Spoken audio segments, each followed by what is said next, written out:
It is the Anfield Wrap after Liverpool get beat at Arsenal. Arsenal 3, Liverpool 2. I've got Kieran, Molyneux, Rob Gutmann and Emilia, Bona. We're going to be talking about the fact that all 3 goals are utterly ridiculous and Liverpool are the stupidest men alive. We're going to be talking about the start. We'll be talking about the substitutions. We'll be talking about that free kick as we build up to half-time. We're going to try and keep it as friendly as we can. Gutmann, I hate Liverpool. I hate the works. Oh, really? That's the opening question for me. That's not even a question, just a statement. It's a statement of fact. Yeah. I'm not in a good place with the Reds. Was in London yesterday. I have to state this because I'm a survivor of what happened yesterday, and it was terrible, terrible stuff. I mean, I don't know. I convinced myself about a minute before half-time that we'd actually hauled ourselves into the game. Well, we had. Well, I know we literally had, but I felt we could go on and win that, and we would show people a few things. But it was just the decline and I don't know. Everything that's been wrong with this season seemed to happen again yesterday. And I've got nothing. I really don't have very much. You're going to have to G me up more than this. I'm going to make it worse, not better. Okay, go on then. I'll go to Emilia next. I mean, my point, Emilia, is that at the minute, but also in general, you can get beat at Arsenal. It's all right. It happens. It's football. You can get outplayed by Arsenal and get something from the game, or you can just get outplayed. For me, it's the nature of all 3 goals. I think Arsenal deserve to win the game on balance. But the nature of all 3 goals Liverpool concede is so bad, so bad, that it just almost makes it difficult to engage with the game in any sense other than these 3 startling moments of horror that you get. Yeah, so you can go and get beat at Arsenal, and we understand that it is a big fixture, more so for them than it is for us, I think, and especially more so this season for them than it is for us. But I think the difficulty for me is I now don't see, especially with yesterday's performance and with those 3 moments of utter horror, I don't see at what point this changes. I don't see when it restarts. Olivia Graham yesterday when we were watching it in the Red Lion said in jest, after we equalise and it goes 1-1, she goes, "This is it now, our season starts now." And she was joking a bit about it, but it did feel like there was an element of like, right, come on, like at some point it has to turn around, because you can't become a shit football team overnight. Like it simply is not possible. And I know there are factors to that, like players that have left, players that are aging and injuries, but we've had all of those factors, albeit separately and to differing degrees at different points. So I don't understand what has formed this kind of perfect, horrible storm that's given us this situation that we're in now. And I think the thing that feels the most depressing, because you can have depressing results and get over it, I think what feels the most depressing is that I do not see a way out of it, because it's certainly not against City. It doesn't change against City. And then the World Cup is looming, and if we go into that in the utter shit state that we're in now, I really don't know how that changes, and I don't know where we end up, and I don't see the point at which we restart. And that's not necessarily because of like the elements and the tools and the bits and bobs that we've got. It's because of the mentality that has now completely infected every single thing that we're doing. They're beaten before we've even started, and that's why I don't see it changing. That's for me. We will keep coming back to the goals, Keo, and we won't do them necessarily in a linear order. That 3rd one, all the grown-ups who should be able to kick the ball into touch are there. They're all there. And it isn't as though it's one startling error and then, oh God, we're in bother. It is a repeated desire a repeated inability to just end the trouble off the back of 6 or 7 clear opportunities to end the trouble. And that's where I think Emilia's point there about, I don't quite get how it changes. If these footballers, if Virgil van Dijk, Thiago Alcantara, Fabinho, I'll give a bit of a pass for Konate because he's only just come on and it's his first game of the season. But there's 3 footballers who've won everything there is to win in the game. Why can't they kick the ball away? Yeah. How does this situation keep getting worse? And that to me is why I end up on Emilia's point now of going, this was a chance for a restart, and look at what you did at every single turn. That's my worry. It's the senior players. It's not like we've brought in a big amount of bodies over the summer in the transfer market. We've got a new side completely to gel together. Yeah, we've made changes in the way we set up and the changes in the way we're playing. However, the senior players throughout the team who we've relied on for so many years, and they just don't seem up to it. They just don't seem hungry. They just don't seem like they've got the fight in them. And you mentioned there about we don't go shit overnight. My concern is it isn't happening overnight. It's been happening for a bit of a while now, and Liverpool keep going a goal down every single game. If we can't switch on in the first and last minute of a half against Arsenal, you're not going to win nothing. You're just not going to win anything. Watching them all tote about like that was probably the most frustrating of the moment of the game for me, and it's fucking hard to pick one because of the state of the rest of it. But when you just go in like, it's just stupid. It's just so stupid. It's like he wants Arsenal to score. Yeah, and it's just how is no one's taking responsibility, and no one's being a leader, and no one's just like going, right, this stops now, and they all look so completely lost. It was the most frustrating thing to watch, and I don't understand how you can have players of that calibre that are just doing that level of shit football. Do you know what? My overarching take of thinking about the last few games, the season and yesterday, which was almost not what the season wrote large, really, it is that the least culpable for our defensive woes are our back five. And that's not to say there haven't been some bad performances here, but the least culpable. Liverpool are conceding goals which start by us failing to put opponents under pressure deep in their own half. That is the recurring theme of this season. I often think about, obviously, when your team concedes a goal, you always view it as a bad goal to concede. And when we score one, we concede it as a masterpiece of football artistry.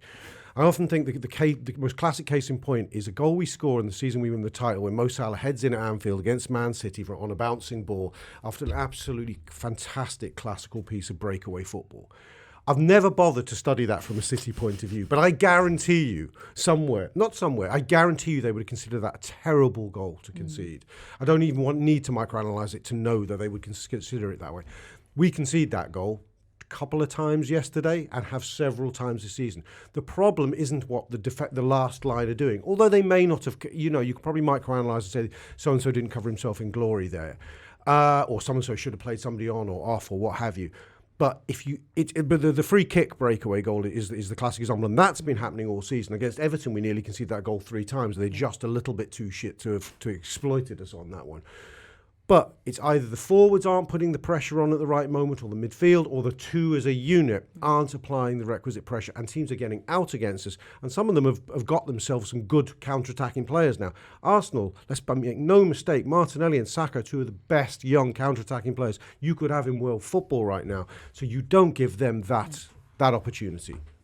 But then what do you do? I mean, that's why the free kick is... And on the free kick, by the way, you're saying the last line isn't culpable, but they're all up. They all choose to go forward first and foremost, these fucking idiots. Instructed, I would say. I mean, that's how Liverpool Football Club play under Klopp. He's at pains to keep telling us that every time we try to dig out. But in the written press conference, he says this. Then we make a bad decision before half-time with the free kick, and that's the situation where you ignore a free kick. I'm completely guilty for that. It's really interesting. That's an excuse from my side because he's stood. It's there. It's right in front of the benches. So at some point, and he says, but the point being here, though, I'll say again, though, is they've won everything there is to win in the game. Surely someone goes, hang on, do we all need to go up for this? Do we maybe just take this short? Do we just take half time? So I'm pleased, he says, that's an excuse from my side. You can say I was surprised, what are we doing? But then the boys are convinced, let's score a goal. But we didn't. We can see one at the other end. Like after the worst possible start, now we had the worst possible end to the first half. That's what he says in the written press conference afterwards. And this is where, I'm happy to, he's put his hand up there, the manager, and fair play to him. He's gone and done that. But my point here, though, is where's Virgil van Dijk racing back? Where's Joel Matip racing back after this thing falls to pieces? Henderson and Trent are absolutely on their own, and there's 5 Arsenal players, and they're running a lot faster going forwards than our lads are in panic and coming back. And it sounds like I'm digging out individuals there, but when you say, and I do agree with your sort of wider point around pressuring the ball at certain moments, but right then at that moment, everyone had decided they were an attacker. Everyone had just gone, I will score from this. It's the nature of the personality of this Liverpool team under Klopp is that it will be that arrogant and confident in its ability and determined to be front-footed.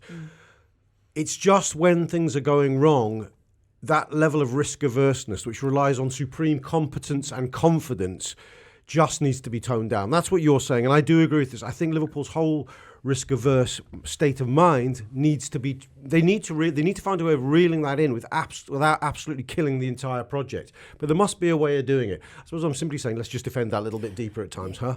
I mean, that is really what we're saying. Or you're saying Kieran to defend with more intensity and all that sort of stuff, and that's fair. But why that goal? Genuinely, I'm like replaying it in my mind over and over. It's the first thing I thought about when I woke up this morning. Why that goal's killing me is because they'd shown that intensity and they'd hauled themselves back into the game. They'd done the worst thing they could possibly do, and they got themselves back into it through play. They were better than Arsenal at that point. Yeah. My thing on this is Arsenal would have gone in there and it would have been a really difficult half-time for Arteta. And then this one thing happens and it's the easiest half-time of his career because he gets to say, you've been crap, they're not very good, they've let you in twice, you're going to win this, boys. Go out there and show them. Whereas if it's 1-1, he goes in going, you were given the easiest possible start. That's why it's just so maddening, that goal. Every single facet of it is so maddening. It's bad at games, not even football, games. I think that's the reason why they've done it, because they did get back into it and the confidence was growing. and they felt like we were getting ourselves a foot in the game, and we felt like there's a chance that we can, score a goal here before the half. But if you're going to do it, you've got to be completely switched on at the other end, and your decision making's got to be perfect, and it wasn't, and we've just been hurt over it, and I'm fuming over it myself, to be honest. I think if you flip it and look at it from an Arsenal point of view, like getting pegged back twice like that is actually really difficult to fight back from. And I think what says a lot about like how I feel about where Liverpool are at the minute is that I fully do not believe that we could do that. I don't believe that we could get pegged back twice and still win that fixture 3-2. Whereas there was like that tenacity, and obviously like they've got the stadium behind them and that crowd are having an absolutely lovely time at the moment. So fair play to them. But I just don't believe that we've got it in our locker to do that at the moment, and it is really hard to go and do that. As you say, like the talk that they're getting at half time in the dressing room can be completely different, but they've got that like the confidence and the bravery to go, well, that's fine, we just continue to fight through it. If Arsenal go on to win this league, I'm going to say the one positive thing I think I want to say in this entire programme. They will say that was one of our top 2 or 3 hardest games of the season in terms of how it manifested. You could see the way Arteta celebrated at the end and what it meant. Yeah. It was a very, very hard game for Arsenal. Unfortunately, that's not our standard. Our standard is putting them to bed. But for them, it was a very hard game. They're not winning this league, by the way. No, but you could. No, but and things can change hugely in football, especially this early in the season. But you can imagine a universe where they give it a reasonable go, and they do look improved. They look massively improved. But this is, again, I'll pull you back onto it, Rob. This is why it's so ridiculous to firstly not just have a plan to get through the first 5 minutes, where you know that crowd's going to be up. What do we do in the first 5 minutes? And again, they get carried away with themselves. Do you think they're on a break? Do you think they're going to score? Yeah, no. Yeah, we're nearly in. And we're nearly in. Yeah. But we've just been. They've had a little foray at us. Then we're nearly in. Then it comes back the other way. My point here is, I'm not that interested in being nearly in. It's the first 5 at the Emirates. They're in great nick. They feel as though this is a massive game for them. The crowd's absolutely up. So what's your first 5 plan? Because it's not that, or it shouldn't be that. No. And this is, again, but because they got carried away with themselves, we could get in here. And this is where, for me, why they're driving me so mad, is this falling between the stools of they're not currently good enough to be unbelievably confident and back themselves. But then the moment when they need to back themselves and show some more certainty, they're nowhere near that either. They're managing to constantly, they're like a golfer with the yips. Everything that they're doing, every correction they're making becomes an overcorrection. Yeah. We need to start front-footed against Arsenal. Oh, great, boys, now you're 1-0 down after, this is the thing, by the way, we how many times we conceded first? And you talk about the first 5 game plan against the most informed team in the league, or one of the most informed teams in the league, and we've come out and just looked like, let's just go gung-ho, try and get a goal. It's ridiculous that if you do the stat on it now. You think about what is it? You know, I've lost count a bit now. So have I. I'm going to say it's probably 18 in the last 21. I reckon I'll be wrong by 1. Right? I reckon it's 463 in the last 465. You might be slightly closer. Percentage terms, anyway, it's nuts. That's not a blip, though. That's not. No. That's a real issue. That's something to do mentally or to do tactically. So this is what drives me mad, Kieran, which is, if that's a real issue, that's the situation, you've got to engage with it. So what you do is you go, lads, nothing daft first 5. Yeah. Surely that's what you do. You go, lads, nothing daft first 5. You'd almost go. I don't know what you want me to say, to be honest. You'd almost go, we're playing football a goal down. We're playing with a handicap, right? That is almost what we're doing.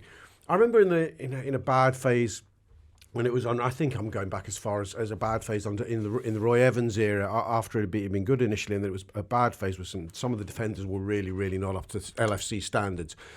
And we were conceding goals first all the time because the defending was very poor. Lots of individual errors were getting made. And we had some really good attacking players in that era. And I remember it being talked about and thinking at the time, this is very demoralising for those attacking players, having to start from a goal down every single time.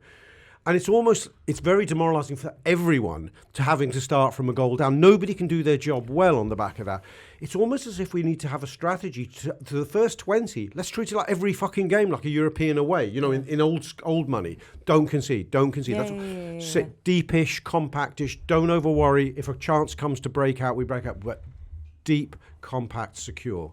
I think, that's the thing. I'm not here to blame any particular, part of the squad, but I think if you're our attacking players at the minute, you're going, well, we have scored in all of these games and we've scored quite a few, to be honest. So it's not us that's letting the side down. And yes, you can score more, but again, we're not getting 9-0 against Bournemouth at any time soon. So I think it's reasonable if you're Darwin Núñez, if you're Luis Diaz, if you're Mo Salah, to go, well, we are scoring goals, maybe not as many as we have been previously, but we are. So it's not us that's not doing our end of the bargain here.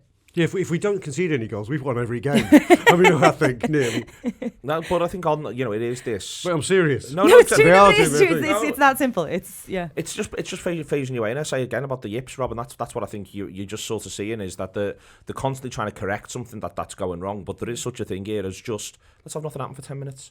Let's genuinely just have nothing happen for 10 minutes, and that's where you go on through that whole half. Arsenal have another couple of forays, and about 5 minutes after we score, but then we do grab it. And on this idea of being behind, I think the other problem is this was a rare opportunity where it didn't feel like we kick off 1-0 down because we've got to win every game. The second the game kicks off, Liverpool need a goal. And that one against Arsenal, 1-1 at half time, again to go all the way through to that, was absolutely fine having conceded first. Yeah. But in general, even if we'd have scored first, 1-1 at half time against that team in that moment, absolutely fine. And yet they treat the free kick like it's the 94th minute of the Champions League final and they're a goal down. They might as well have sent the keeper up. And the other thing about the free kick is they act like it's not a great opportunity for a goal. The ball's close to the halfway line. He's got to fade it in across 50 yards to sweep it onto some. It's a free kick you can cause a bit of panic with, but it's not one that's right by the corner flag, just in a little bit. It's not like a short corner in hockey. They treat it like if this is a golden opportunity and it's now or never, boys. Gung-ho. It's an incredible inversion to how it used to be going back, say, 2.5 years, where I used to think against low blocks, our best opportunity was for them to get a corner the other end, and then you'd see Salah exploding away. There was a phase where we were scoring quite a few goals from other people's set pieces, attacking set pieces. Now there's a total inversion. I mean, I was devastated by that goal on every single level, but we do haul ourselves back into it. And having hauled, what disappointed me more than anything, I suppose, I'm not saying I can forgive the errors they made around our second Arsenal goal. But what I find hard to forgive coming away from it is our response to getting it back to 2-2 is as bad a response to an equalising goal as I've seen from a Liverpool team in a long time. There was actually a mood in the support, which is though we'd won the game at that point. There were people doing that thing where they swirl around, doing selfies, showing themselves in the crowd and smiling and trying to catch the Arsenal. I think, people having fun. Absolutely not for me at the not minute. at 2-2. You've got to be businesslike. I agree with you. I agree. Yeah. Don't get me wrong, I would have taken it if in that moment you'd gone, it ends now, game ends now. Absolutely, I'm fourth taking goal it. in a 4-2 win, last minute goal. You can do a little bit of vainglorious stuff and smoke, but it was all but letting the pyro off moment. And I thought, fuck off with this shit. Yeah. There is a game to be won here, or a game that could go back the other way. And it went Arsenal we made Arsenal look very good in that last, half hour after we scored? Yeah. We just had nothing. Absolutely nothing after that, and it was really, really gut-wrenching to watch. The equaliser make it 2-2 here, it comes against the run of play. Well, we're a bit of a mess here. I've not gone through this in an order way, but I don't care because Liverpool are a bit of a mess. I did say I've warned the listeners. But the goal is a bit of a mug, and it's against the run of play. It's the best move of the match. Certainly the best Liverpool move of the match, but I think it's the best move of the match because they're actually back. They're organised. It's good football from Liverpool that gets them in, and it's a lovely finish. So you're in this situation where but Arsenal started the second half better, and then they sort of build from there. And this is where the shape thing's dead interesting, because he commits to the idea that he's only going to have two centre-mids all the way through, even though Henderson ends up on the pitch at the same time. He commits to the idea he's only going to have two centre-mids. And I just think at that point, it just sort of looks easy for Arsenal now to look after the ball, and we can't get it back because our structure just doesn't look right. So the shape helped first half, but after it goes 2-2, I'm thinking he's possibly just got to go back to three centre-mids here for a period and rebuild again. And it's back to no and when. And it's easy for me to say, if he was here now, he'd go, lad, do you want to come and do my job? But, it is this thing where it feels like every decision at the minute, whether it's from the manager, whether it's from the players, when they've got a 50-50 decision, they seem brilliant at going for the one that will lead to doom. And I think you get to see that after it goes 2-2. Yeah, I can't remember this Liverpool team. I used to always say if we have any problems in the first half, by the time it gets the second half, Klopp sorted it out. I've always said that with this team, and it doesn't seem to be happening this season. If there's mistakes or there's problems in the first half, the chance of them coming back in the second half is high. And I also can't remember a Liverpool team getting a goal like that and then not going for the kill, not being able to find another gear where our away end's bouncing. We've just got a big goal against the run of play, great finish, Firmino scored, and we just don't have another gear, we don't have anything else, and we look lost. And it's confusing because I don't really know what the answer is, because you talk about the structure. It's got to lie with that. It's got to lie with the fact that we've changed things and I don't know whether it's a personnel thing in the middle, whether it's not physical enough. I don't know, but we seem to be getting overrun in midfield all the time. And I think I remember I was talking yesterday about when we lost our centre half, that mad season. We lost 6 on the bounce. The balance was all over the place. Fullbacks couldn't do what they normally do because they just had no protection there at all, which means the midfield couldn't then support the wingers, and it just looked terrible. And I don't know whether it's an issue again with the way we're setting up now, with Salah in a slightly different position, playing to a number 9. I don't know whether we tried to change the structure in the middle a little bit, and we just can't do it. Does he doesn't change the shape at all? Is it just that he brings on people where you go that it feels like it changes a bit? Because I felt like I know it works against Rangers, and like Rangers isn't a fair comparison to that Arsenal game yesterday, but I thought that's why we stuck with it to begin with, and then it changed a little bit towards the end. But I don't know if it's just that there's different players on the pitch, so it feels different. I feel as though this is back to sort of whether or not you think what you think footballers are doing versus the name. Yeah. So, for instance, when he does Elliot for Jota, you can argue that's more of a midfielder coming on for more of an attacker. You know, he started with four very clear attackers. By that point, you know, that shifted. Before then, he does for Fabinho for Salah, but Henderson just goes and plays right mid. Yeah. So it's not like, you know, Henderson doesn't... 2012. Yeah, like it's 2012 and Kenny's just bought him and doesn't use him in centre mid, which is where he's been playing for Sunderland, and throws him out wide right, and so Henderson's then wide right. So you're in this situation where theoretically there's now more midfield, and it does move from a 4-2-4 to arguably because the more midfielders, but it's not 3 centre mids. You know, it doesn't go to until Elliot comes on. Maybe then it might be something that's a bit closer back to 4-3-3. But then if that's then closer back to 4-3-3, then you're playing Jordan Henderson where Mo Salah plays, and that's not going to work. So He's 10 years older than he was the last time he's had to do that. I think the subs are mad, and I know that feels stupid to say because Bobby does get a goal and it's a lovely goal, but I think that, like, Elliot, with all respect to him, is not the player that you bring on where you think we're still in this and we want to be attacking when Jota's been the way that he's been. I understand why you bring Salah off, because I know Salah looked like he had a real cob on about being taken off, but it didn't look like he was creating anything, and taking him off at 70 might not have been the best choice when we want to be a bit more attacking potentially, but it didn't look like he was going to make much of anything. The subs just felt a bit mad. They felt like they made us weaker rather than stronger. And I feel like at the start of this season, I was talking about how Klopp's substitutions are the most clinical, the cleverest, the sharpest they've ever been. Like, especially with the new increased number of subs you can bring on, you go, and this is his absolute strength now. We're going to be making such brilliant substitutions. And that lasted maybe 3 games. And now every time he's doing them, I'm going, I don't understand the decisions that you're making here. I do think we do have to talk about the injuries, by the way, in terms of what they did to our game. And what they're going to do to our season, because that's in the post, quite frankly. Diaz was as he usually is, our liveliest performer, and hauls us back into the game. I wouldn't say exactly single-handedly, but that first goal, brilliant finish, good strikers finish by Núñez, but it's hugely about Diaz. What Diaz does. To lose Diaz at that point we lost so much. A lot of what goes wrong in the second half, our lack of threat, is to do with not having him on the pitch. And although Trent is everybody's whipping boy at the moment, to lose Trent in any Liverpool side is a major handicap to what you want to do at the front end of the pitch. And God help us if these two are out for a good while now. I mean, it looks like it's going to be that way. Yeah, Diaz especially. You were in the ground, and they were saying yesterday on the post-match show, I think it was, Blundell was saying about how people that were in the ground were saying Trent just didn't look like he could turn and looked injured for quite a long time. Unbelievable. Like he shouldn't have been on the pitch. Did you feel like that as well? 100%. I mean, we'll talk about Diaz in a sec on that score. Trent was not right from the minute they treated him. He wanted to play on. Of course he did. You know, footballers do want to play on generally. And he just wasn't moving. They were not deliberately not passing the ball for the first 5, keeping it away from Trent. I thought, okay, he's going to run this off. They think he's going to run this off. It'll be fine. Every time you could see him trying to put his foot down and not being right.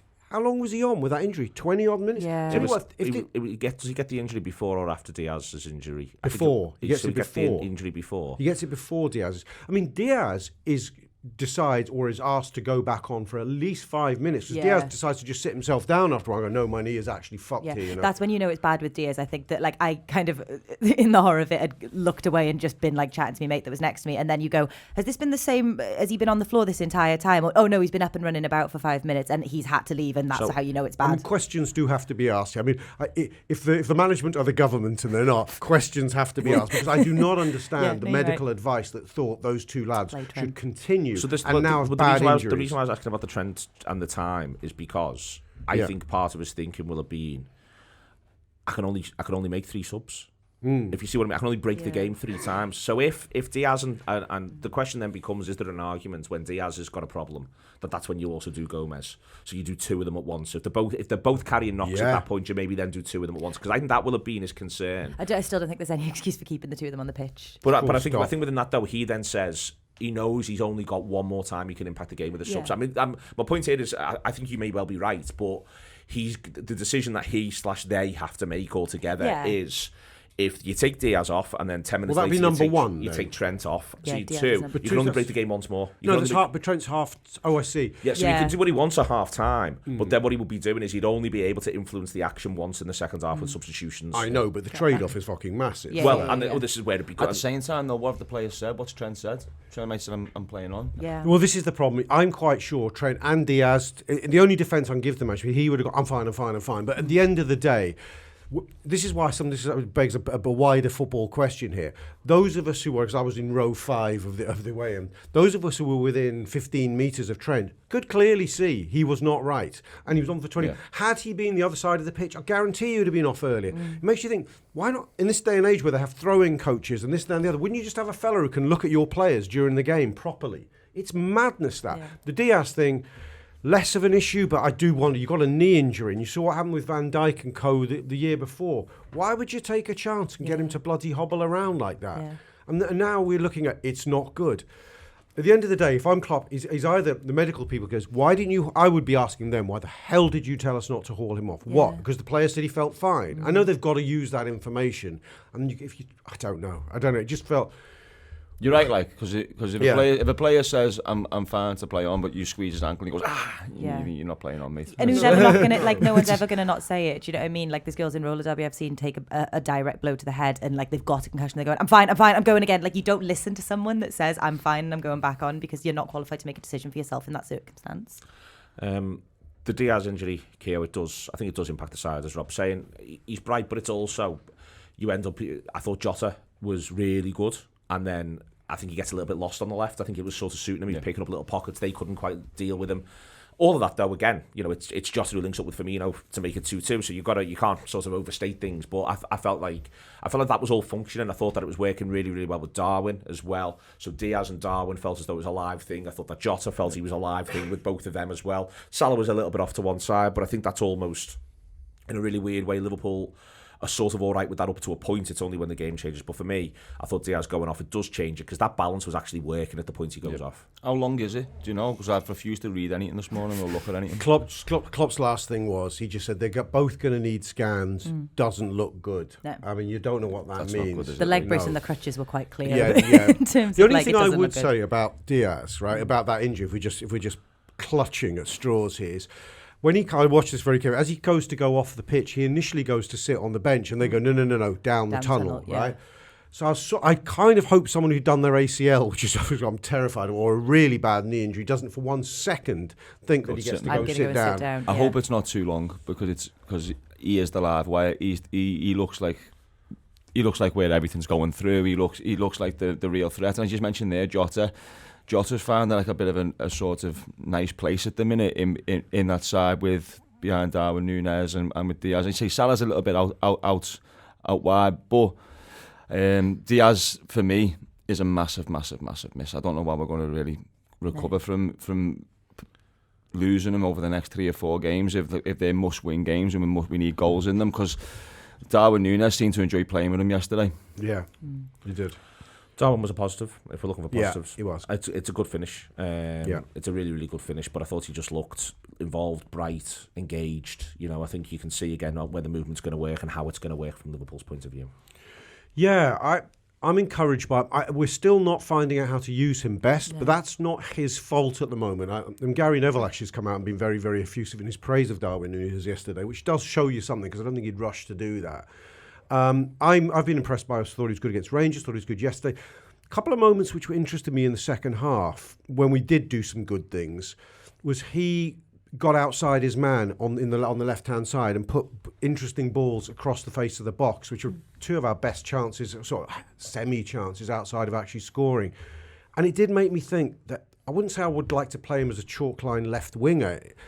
But there is a case for him coming off the left, Jota maybe just to the right of him, almost like an old-fashioned, slightly lopsided front three. Now we're going to play without Diaz, I mean. Yeah. So Salah's wide right, and you've got Jota central, and Núñez just to the left of him, but fairly inside. I think the two of them interchanging could work really well. Well, exactly, yeah. But I'd like to see him a chance to open his legs and run at people because he's got pace and power, and he stays, because he's a good finisher. He also stays composed in terms of his end product at all stages. Like his crossing's good. Yeah, I think I feel for him a little bit, even though I think he's got elements of shithouse in him that probably mean he doesn't need much of my sympathy. But he, I think at the minute, especially with the shape that we've played for the last 2 games, he's almost kind of out on his own in a position, especially towards the end of the game yesterday, where he's going, who's passing to me then? Anyone gonna? Who's passing to me? Who's passing to me? So I think giving him the opportunity to create opportunities would be good for him, because he's obviously got the potential to do so. I think that there are so many other fires that we need to fight at the moment that I don't think anyone is really linking up with Darwin in the way that the vision probably was. So I think that at the minute it's a wasted opportunity, because we've got so much other shit to deal with that no one's playing Darwin in the way that he really should have been played in. Agree. Yeah, I totally agree with you. I think if we look at the next three or 4 games, Liverpool have no. Don't do that. No, but like, we have no room. We their have lives. no room for error here at all. We have no room. So we've got to find a system that works in the next 3 games, and at the front end of the pitch, and more importantly, the back end of the pitch. So he's got a job on now over the next 7 days. We've got Man City on Sunday. So and we've got to score goals, and we've got to not concede, which sounds like a massive job. A massive job at the minute. So yeah, I mean the training pitch is where it'll be done this week. They'll have to find some sort of system where Jota, Núñez and Salah all fit into that setup. But for me, it's how do we stop City scoring? And I probably jumped a few ahead there on the agenda, but I can't stop thinking about how we're going to deal with Man City on Sunday. We don't stop anyone else scoring, so Why after you, City. Why would we start with them? Yeah. But this is where, on it all, Rob, the mental side is what concerns me. They've been so shrewd and so focused for so long, and this is now completely unravelled. The idea that they are, I think it's different from the COVID season, because I think with the COVID season there was the cleanliness of this is really hard with no centre-halves as a sentence. I think it's now in hindsight crystal clear that even when Matip was getting himself on the pitch, Matip was injured. They were playing Matip injured in that run in that season, and then finally they get to the point there's no more Joel Matip, his race is run. So I think you were able to almost go, well, there's tons and tons of this clear mitigation, and yes, it's annoying, but this is where we are. For me now, these have just completely unravelled. I think it is, and that's what concerns me, when they looked so sharp and so focused for so long. Yeah, the problem, we have unravelled, and unravelled implies we're in a psychological crisis, which we are as much as a technical one. Yeah, and the only way, so we're all doubters now. We're back as being doubters. We're not believers anymore. We're the doubters. The Klopp found us as doubters, and maybe he'll leave us as They doubters. became doubters before I did, to be fair. Well, so we're It's back a fair point, that, to be honest. Like, Yeah. it is a fair point. we're back to being doubters. So the way you turn us, and Klopp, if Klopp's soul searching, I'm sure he is. I'm sure he doesn't need me to tell him this. It's a relative thing to turn us back into believers, to believe there's something worth going on the pitch for. There is a chance of a positive outcome. I think it's a massive expectation realignment is needed. It needs a psychological rope trick, a mind trick. We have to stop caring about the number of goals Erling Haaland scores, for example. It's none of our business. Or how many Man City win by. We have to stop being worried subconsciously about Arsenal's revival or about United beating the odd shitty team. We have to actually stop worrying about saying, well, even Champions League football seems far off. We just have to literally focus on becoming a team who can win 1 or 2 games on the bouncing. And that needs to be the only objective. I suppose I'm calling for the time-honoured, let's just fucking calm down. But if we don't, it's all going to... in many ways yesterday, we were heading towards a fairly creditable 2-2 with Arsenal at one point, against a team absolutely on fire who are actually performing as one of Europe's better sides at the moment. So in isolation, it was, as I said, and Arsenal have gone, that's definitely the hardest game they were given all season. But we're looking upon it as a disaster, an unmitigated. And the reason we are is because those 3 points take us not just further away, but almost entirely out of contention for what we dreamed of at the beginning of the season and think we're worthy of. So it's a mental clusterfuck is what it is. And he's got to sit them down somehow and find psychologically a way to make them not negative and only be positive. And that's really, really difficult thing to do. But that's why he's an elite manager. And he did it in very recent memory. He did it with his Dortmund side when they had a terrible, terrible start to a season. So I'm going to back him, but it's very hard not to rant and rail and scream and stamp our feet. I think we've been between surprisingly times. reasonable, you know. All things considered. To I'd me say or today. everyone? All of us. I think we've been surprising. I thought this was going to be a much more negative space. I mean, it's been negative, but do you know what I mean? You mentioned then we were heading towards a 2-2 with Arsenal, which the way they're playing is not a bad result. No. It's away from home. We've said all this before. Do you think it's a product of how the season has gone so far that 2-2 is now not a good result because of what's happened so far? And that's the reason why the players are pushing up with a minute to go in the first half, because they want to change it now, right now. I think that, but this is where I think that I agree with Rob's point around.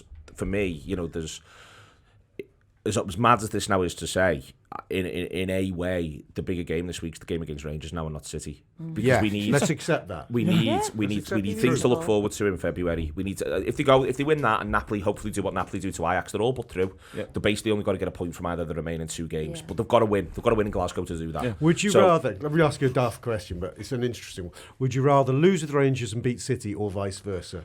If I've got to choose between those two have options, to choose those two nuclear then I would options. choose. I would right now. I'd choose beating Rangers. Yeah, I think now, if you're offering me a guaranteed win, then I'd take the guaranteed win against City off the basis of the fact that I think we will beat Rangers. If you see what I mean. No. If I've got to pick either of those two options, then I would.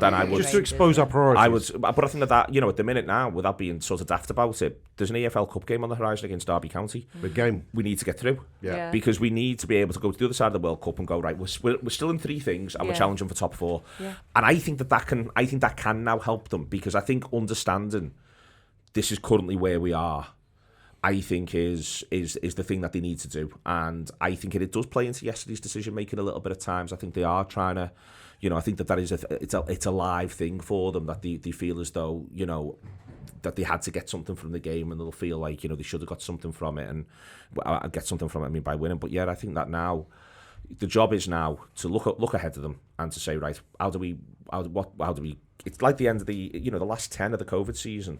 They win 8 and draw 2 because they realign. They think about what their options are. They realign a little bit and they just build from small building blocks. And before you know where they are, last 10 they've won 8 and they've drawn 2 because that's what they needed to do. And that's what I think this is now the job for them, is that they need to go, this is what we need to do. It feels a little bit different to last season. I was talking yesterday to my mate, and we were 14 points adrift at one point last season. Yeah.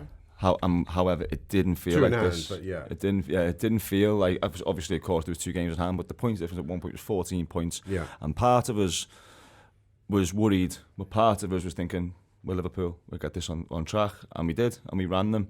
It feels a little bit different this time. I know obviously there's no games in hand there and stuff, but there's issues I'm spotting. We've got one in hand on City. There's issues I'm spotting everywhere, which I've not seen under this Klopp team for a long time. It feels like early on in the Klopp era where the games can go either way at a balance at 2-2, whereas, as you said before, this Liverpool team that I know gets that goal at 2-2, and there's no way we don't win the match. No. But this time it can go either way, and that's what feels a little bit different. What was interesting in 2021 when we pull it back with those 8 in 10 is the run that precedes it is one of the worst in my memory as a Liverpool fan. It is. I don't know what it is on paper, but it's very, very relegation form for for about 14 games. It's relegation. It includes 6 homes.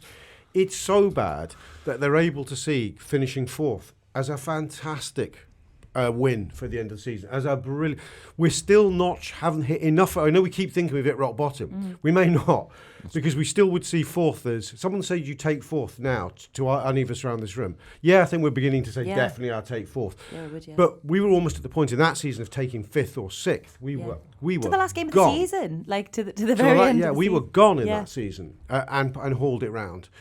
So the good news is we might need to lose another 3 or 4 before we get reorientate. I think it being City next, I think, helps massively, and I think that they've just got to find their way through these matches now. It's the other side of City. They're at home to West Ham, then they've got to go away to Nottingham Forest, and they're going to have to find their way through, you know, their pathway through those games, knowing that ultimately, you know, a 2-0 against West Ham or Nottingham Forest right now, or West Ham and Nottingham Forest right now, would be incredible. And it's like West Ham Forest.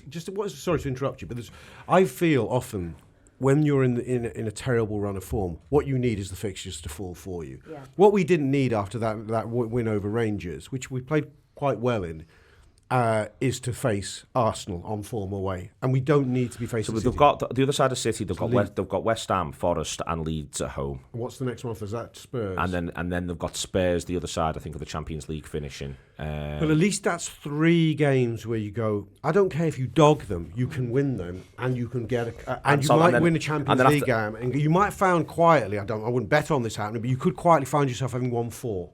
Yeah, and then the last game before the World Cup, Southampton at home. So this is the point now. This is now the way in which they've got to get through this. But this starts with Rangers because they've got to get the result against Rangers. Yeah, and it's going to be a big atmosphere. And I before this, Emilia, I would have expected him to make a few changes. He might go a little bit stronger now than he might have planned for. The flip side is though he's able to look at any of them. I would argue certainly any of them in 9 of the positions. You'd feel it was harsh on. I think we all would like to see Darwin get another football match. Ideally, you could have 2 out with injury as well. Yeah. I hasten to add, I think there might be a few changes, but I think he will want, because of now what that game means, Liverpool get to 9 points, and as I'll say it again, if Ajax get beat by Napoli in Naples, then it just puts Liverpool in a great position. Yeah, completely. He's obviously going to have to manage it around the injuries, and I think it'll be interesting to see what he does with the shape, because it did work the first time. Again, Rangers not the strongest side, but luckily it's them that we're playing again, so that's good. At Ibrox, which is a different kettle of fish, I understand, but I think that it's difficult in the sense that the team that I watched play against Arsenal yesterday aren't the same team that I watched play against Rangers, because at Rangers we're not doing anything particularly brilliant. There's no magic, there's no flourish, there's nothing exceptional about it at all. It's just dead routine, it's quite mundane, it's just Liverpool playing sensible football. So that's what I'd like to see, and I think that's why it's important, because they're just all a bunch of silly billies against Arsenal. Everyone is really stupid, making silly mistakes, just doing stuff where you're like, honestly, what's wrong with you? You're idiots for doing that. So I think if there can be that same level of just mundanity and sensibility against Rangers again midweek, it will give me a real cause for optimism. There is actually, and I'm going to lower expectations really low, we don't have to beat Rangers. We have to better Ajax's result against Naples. So if Ajax lose and we draw, we're still in the same position we would be if we win. We have to that's not the case. Yeah, because we'd go to Ajax needing a draw to qualify in second. If 2 draws, I think would qualify. As long as Ajax don't get anything in Naples, 2 draws would qualify us. We've got what's our lead on Ajax at the moment? It's 3. We'd grow to 4 if we draw and they lose. And if we draw with them, it'd be 4 with 1 game to it, so it qualifies. So 2 draws now qualifies, as assuming Ajax do get battered in Naples, which should happen. What would Napoli be the best team in Europe? And having won 6-1 at Ajax, it'd be. But I wouldn't be surprised. These things do turn around. It could be a draw there. But what I'm saying is, what we need to do is better the result. So if we've got 10 to go and we're 0-0 with Rangers, and we're hearing that Ajax are 2-0 down, no one has to panic that we have to go and win, because it's barely better for you winning, but losing would be a very bad result. That might be the case mathematically for the group, but I think Liverpool need the win. Yeah, I think Liverpool need the win. I think if we draw against Rangers and we looking at other people's results, and that's just not the place we want to be in at the moment. No. Although it's fine if it happens, you're right. It's no need to panic, but please just fucking win. Amen. Honest to God. I know I've heard you say it a few times this season here, but please just fucking win. And then that should give us something to go to City with on the Sunday.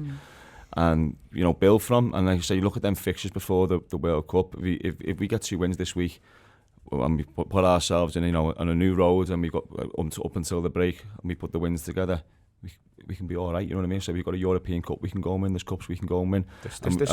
And we've turned down 14 points before. So we can't just sit here and moan. And I'm telling me, by the way, because I've done my fair share of moaning over the past couple of weeks. Just on that, Kieran, I'll come back to you on it. This is the point here is that last season they won 2 domestic cups and then you got to a Champions League final.